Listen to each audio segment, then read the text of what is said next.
Next, we're going to be discussing cell color. We have normochromic, hypochromic, and hyperchromic, as well as polychromatic philic. Normochromic means normal in color. How can we identify these as normochromic cells? If you notice, you want to think that these cells, you want to think about their color and the diameter of their central pale area. They have no nucleus, and the cytoplasm of red blood cells should be pink salmon. The central pale area is less than 1/3 the diameter of the cell. That would mean that the Mchc, which talks about color, would be 32 to 36%. Do all of these cells have a similar central pale area? Red cell central pale area sizes are different in these cells, but most of them have a central pale area less than 1/3 the diameter of the cell. If you have more than 10 cells that have greater than 1/3, then it would violate this rule. The Mchc for this particular slide would be 33 grams per deciliter. Next, let's discuss hyperchromia. Hyperchromia means that the red cells have less color than the normal red cell when examined under the microscope. This usually occurs when there is not enough hemoglobin in the red blood cells. The most common cause of hyperchromia in the United States is iron deficiency anemia. You can see here that the central pale area is much greater than 1/3 the diameter of the cell.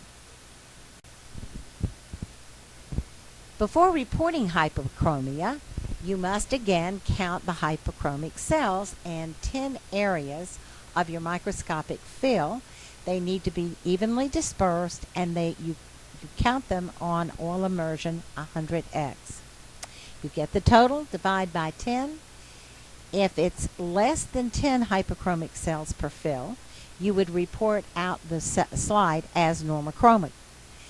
If they're 10 to 30 hyperchromic cells, you would report out 1+ hyperchromia. That would be an Mchc of between 31 to 30%, and 3+ would be greater than 60 per each fill, and that would be a Mchc of less than 29%. In this slide, the number of hyperchromic cells in 10 fills would be greater than 60. The Mchc for this particular slide was 28 grams per deciliter, and we would call it 3+ hyperchromia because look at the cells. There are no normal cells in this slide. Now let's discuss hyperchromia. This is a little different in that hyperchromia means that red cells have too much hemoglobin in them. They appear deeper in color and are usually smaller than a normal RBC because they are so full of hemoglobin. Hyperchromia is not reported, but we use the term spherocytosis to describe hyperchromic cells. These cells would be above 36 or above Mchc.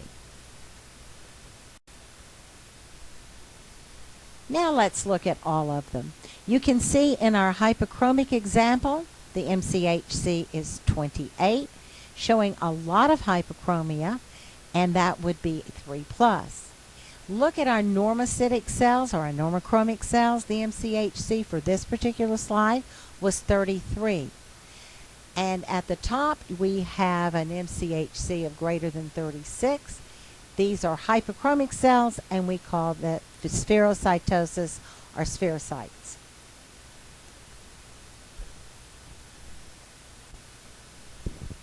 Next, let us discuss polychromatophilia or polychromia, polychromasia. All of these terms are used to describe cells that are slightly blue.